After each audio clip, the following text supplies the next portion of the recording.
16세기 프랑스의 어두운 방 안에서 한 점성술사가 보았던 환영과 21세기 최첨단 실리콘밸리의 천재가 그리는 정교한 청사진. 놀랍게도 이 두 시대의 인물은 500년이라는 세월을 뛰어넘어 지금 똑같은 미래를 가리키고 있습니다. 여러분은 1999년 7월을 기억하시나요? 하늘에서 공포의 대왕이 내려온다던 노스트라다무스의 예언 말입니다. 당시 전 세계는 Y2K와 세기말 공포에 떨었지만 정작 2000년의 아침은 평온했습니다. 사람들은 비웃었죠. 예언은 역시 미신일 뿐이다라고요. 하지만 정말 그게 끝이었을까요? 만약 우리가 멸망이라는 단어의 해석을 완전히 틀렸던 것이라면 어떨까요?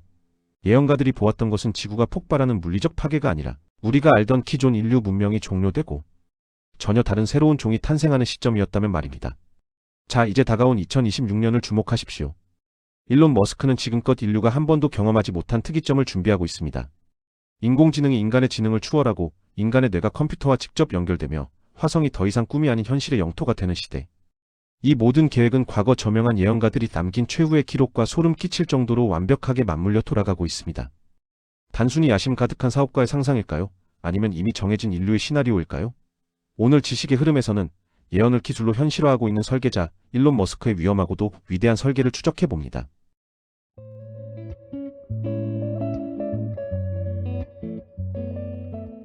제1장 바바 반가와 뉴럴링크. 먼저 동유럽의 노스트라다무스라 불리는 여인 바바 반가에 대해 이야기해보겠습니다. 그녀는 생전 9.11 테러를 강철세의 공격으로 예견하며 무려 85%의 적중률을 기록해 전 세계를 충격에 빠뜨렸습니다. 그런 그녀가 1996년 세상을 떠나기 직전 아주 기괴한 예언을 하나 남깁니다. 인류는 더 이상 입을 열어 소통하지 않을 것이며 기계가 인간의 영혼과 기억을 보관하는 그릇이 될 것이다. 이 예언은 30년이 지난 지금 일론 머스크의 뉴럴링크를 통해 소름 돋는 현실이 되고 있습니다. 머스크는 단순히 하반신 마비 환자를 걷게 하려는 것이 아닙니다.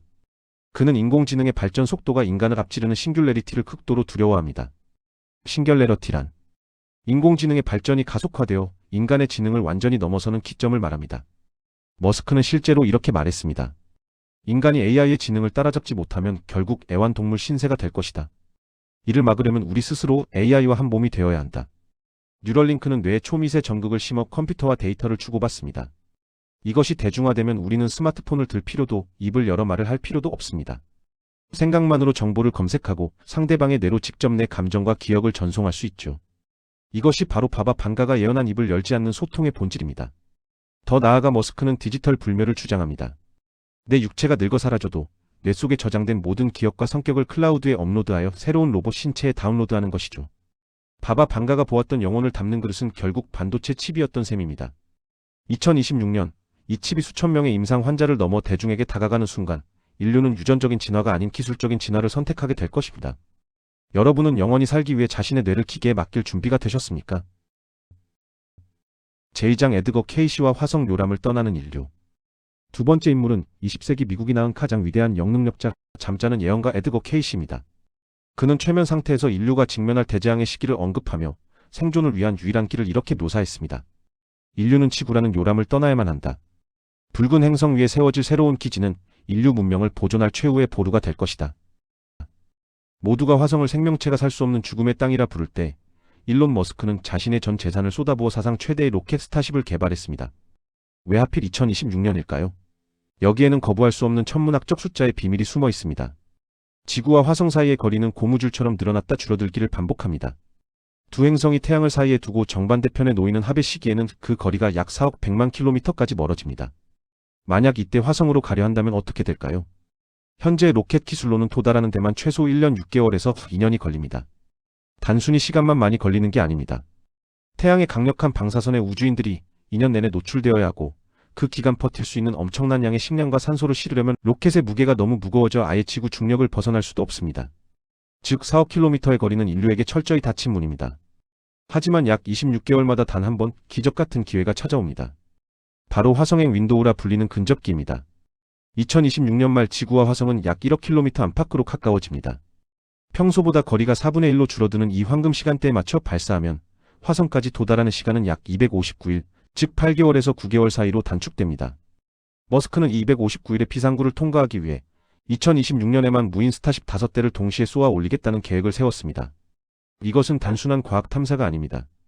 머스크는 인류가 지구라는 단일 행성에만 머문다면 핵전쟁이나 소행성 충돌 같은 단 한 번의 사고로 인류 전체가 멸종할 수 있다고 경고합니다. 그는 인류는 다행성 종족이 되어야만 살아남을 수 있다고 믿습니다. 에드거 케이시가 보았던 인류 문명의 보존을 위해 머스크는 지금 스페이스X의 공장에서 강철 로켓을 찍어내고 있는 겁니다. 스타쉽은 한 번에 100명을 실어 나를 수 있는 거대한 우주선입니다. 머스크의 목표는 2050년까지 화성에 100만 명 규모의 도시를 건설하는 것이죠. 케이시의 예언 속 붉은 행성은 이제 더 이상 신화가 아닙니다. 2026년 스타쉽이 화성 표면에 붉은 먼지를 일으키며 착륙하는 순간 인류는 비로소 지구라는 요람을 벗어나 우주로 뻗어나가는 새로운 장을 열게 될 것입니다. 제3장 노스트라다무스와 옵티머스 노동의 종말. 마지막으로 가장 유명하면서도 오해받았던 예언가 노스트라다무스입니다. 그는 1555년에 발간된 예언서에서 기존 문명의 거대한 전환을 보았습니다. 강철로 된 존재들이 인간의 손과 발을 대신할 것이며 사람들은 더 이상 땀 흘려 일하지 않아도 먹을 것을 얻는 황금기가 올 것이다. 이는 새로운 황금기이자 인간의 가치를 시험받는 시기이다. 이 예언에 소름 끼치는 이름을 붙인 것이 바로 머스크의 휴머노이드 로봇 옵티머스입니다. 머스크는 2026년부터 수만 대의 옵티머스 로봇이 테슬라 공장에서 실제로 노동을 시작할 것이며 곧 이어 일반 가정에도 보급될 것이라고 예고했습니다. 머스크가 꿈꾸는 세상은 노동이 선택이 되는 시대입니다. 로봇이 인간의 모든 위험하고 힘든 육체 노동을 대신하게 되면 물건의 생산 비용은 거의 제로에 수렴하게 되고 인류는 생존을 위한 투쟁에서 해방됩니다. 하지만 노스트라다무스는 이 시기를 시험받는 시기라고 불렀습니다. 왜일까요? 노동이 사라진 인간에게 남는 삶의 의미는 무엇일까요? 평생을 생계를 위해 일해온 인류에게 로봇이 모든 일을 해주는 세상은 축복일까요? 아니면 재앙일까요? 머스크는 보편적 기본소득이 필연적이라고 말하지만 인간의 정신적 공허함까지 해결해 줄 수는 없습니다. 일론 머스크가 설계한 2026년의 풍요로운 낙원은 역설적으로 인간은 로봇보다 무엇이 더 나은가를 스스로 증명해야 하는 잔혹한 질문을 던질 것입니다. 노스트라다무스가 보았던 철의 종복들은 지금 우리 거실로 걸어들어올 준비를 마쳤습니다. 결론 예언을 코딩하는 설계자. 우리는 지금까지 3명의 위대한 예언가와 일론 머스크라는 한 명의 설계자를 대조해 보았습니다. 바바 방가가 본 텔레파시는 뉴럴링크가 되었고 에드거 케이시가 본 탈출구는 스타쉽이 되었으며 노스트라다무스가 본 철의 인간은 옵티머스가 되었습니다. 이 모든 것이 정말 단순한 우연의 일치라고 생각하시나요? 어쩌면 일론 머스크는 예언을 믿는 사람이 아니라 예언을 코딩하고 있는 설계자일지도 모릅니다. 과거의 영능력자들이 보았던 파편적인 미래 이미지들을 그는 거대한 자본과 압도적인 기술력을 도구 삼아 하나의 선명한 현실로 출력하고 있습니다. 2026년은 그 특이점이 폭발하는 원년이 될 것입니다. 세상의 지식은 하나의 큰 강물처럼 흐릅니다. 과거의 직관이 현대의 기술과 만나 거대한 파도를 만들고 있습니다. 여러분은 구경하는 관객이 되시겠습니까? 아니면 미래의 주인공이 되시겠습니까? 지식의 흐름은 언제나 여러분과 함께 그 답을 찾아가겠습니다.